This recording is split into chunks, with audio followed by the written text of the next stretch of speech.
এই ভিডিওতে আমরা দেখব যে কিভাবে করে সাবজেক্টের সাথে সাথে অক্সিলিয়ারি ভার্বগুলো বদলে যেতে পারে। আমরা কিছু কমন অক্সিলিয়ারি ভার্ব প্রথমে দেখে নেই এবং তারপরে দেখব যে একই বাক্যের মধ্যে এগুলো নাম্বার এবং পার্সনের ভিত্তিতে কিভাবে করে রং বদলে ফেলছে। প্রথমত ফার্স্ট পারসন সিঙ্গুলার নাম্বারে আমরা সাধারণত অক্সিলিয়ারি ভার্ব ব্যবহার করি অ্যাম, ওয়াজ এবং হ্যাভ। ভিন্ন ভিন্ন টেন্সে কিন্তু এগুলো ব্যবহার হয়ে থাকে। সেকেন্ড পারসনে যেমন ব্যবহার হয় আর, ওয়্যার, হ্যাভ। থার্ড পারসনে ব্যবহার হয় ইজ, ওয়াজ, হ্যাজ। লক্ষ্য করবে এখানটাতে অ্যাম, আর এবং ইজ বি ভার্বের ক্ষেত্রে কিন্তু এই তিনটি ফর্ম আমরা ব্যবহার করি, অ্যাম, ইজ এবং আর।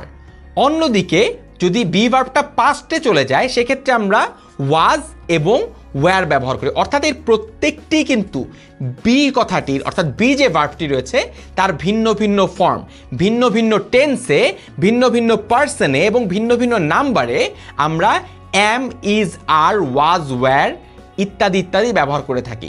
আদতে প্রত্যেকটি শব্দই কিন্তু বি শব্দটির এক একটি ফর্ম। অন্যদিকে আরেকটি অক্সিলিয়ারি ভার্ব রয়েছে, তা হচ্ছে হ্যাভ, যেটি ফার্স্ট পারসনে হ্যাভ থাকে, সেকেন্ড পারসনেও হ্যাভ থাকে, থার্ড পারসনে সিঙ্গুলার নাম্বারে গিয়ে কিন্তু হ্যাজ হয়ে যায়। এর প্রত্যেকটিরই কিন্তু একটি করে প্লুরাল ভার্সন রয়েছে। সেই প্লুরাল ভার্সনটা কি?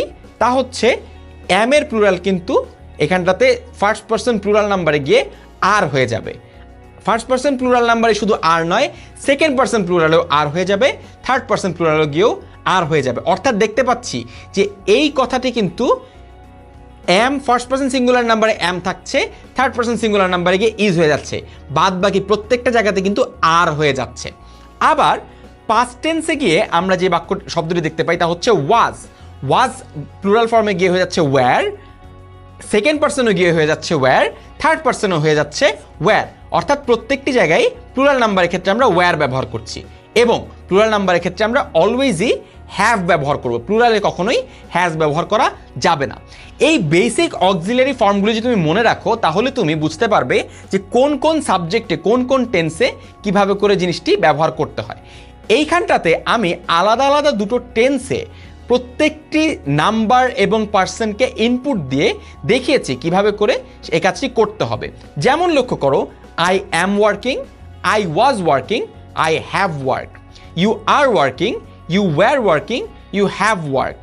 এইভাবে করে প্রত্যেকটি নাম্বার এবং প্রত্যেকটি পার্সনে কিভাবে করে এই মধ্যের অক্সিলিয়ারি ভার্বটা চেঞ্জ হয়ে যাচ্ছে তা কিন্তু তুমি লক্ষ্য করতে পারো।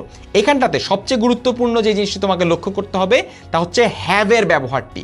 লক্ষ্য করবে যে প্রত্যেকটি জায়গায় হ্যাভ হচ্ছে, হ্যাভ, হ্যাভ, শুধুমাত্র থার্ড পারসন সিঙ্গুলার নাম্বারে গিয়ে হ্যাজ হচ্ছে, আবার প্রত্যেকটি প্লুরালে গিয়ে কিন্তু হ্যাভ হয়ে যাচ্ছে। হ্যাভ শব্দটির কেবলমাত্র থার্ড পারসন সিঙ্গুলার নাম্বারে গিয়ে কিন্তু হ্যাজ হয়ে যাচ্ছে। তোমাদেরকে আরেকটু ছোট্ট জিনিস বলে রাখা দরকার, তা হচ্ছে হ্যাভ কথাটির যে পাস্ট ফর্ম হ্যাড, এটি কিন্তু প্রত্যেকটি পার্সনে প্রত্যেকটি নাম্বারের জন্যই সমান থাকবে। অর্থাৎ হ্যাডের পার্সন ভেদে বা সাবজেক্ট ভেদে কোনো পরিবর্তন হয় না, প্রত্যেকটি জায়গায় হ্যাড হয়। তাছাড়া যতগুলি অক্সিলিয়ারি ভার্ব তুমি এই টেবিলটিতে দেখতে পাচ্ছ সেই প্রত্যেকটি অক্সিলিয়ারি ভার্বের ফর্ম যদি তুমি জানো তাহলে অক্সিলিয়ারি ভার্বগুলি কিভাবে করে বাক্যে পরিবর্তিত হয় তা কিন্তু তুমি একদম সহজেই শিখে যেতে পারবে।